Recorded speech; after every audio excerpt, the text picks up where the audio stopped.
Good morning, good morning. Ito na naman tayo sa panibagong araw, panibagong padjak na work at panibagong traffic. Patintero na naman tayo dito sa lugar na ito.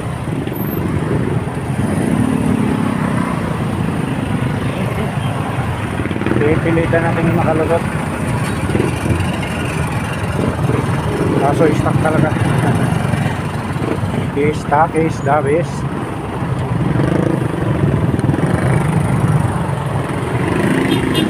Ayan, lagay natin sa fifth gear.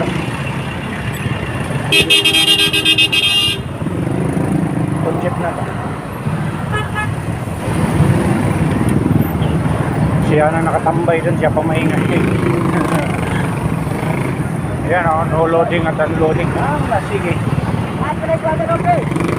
Wala naman silang pakit sa iba eh. Basta kumita sila.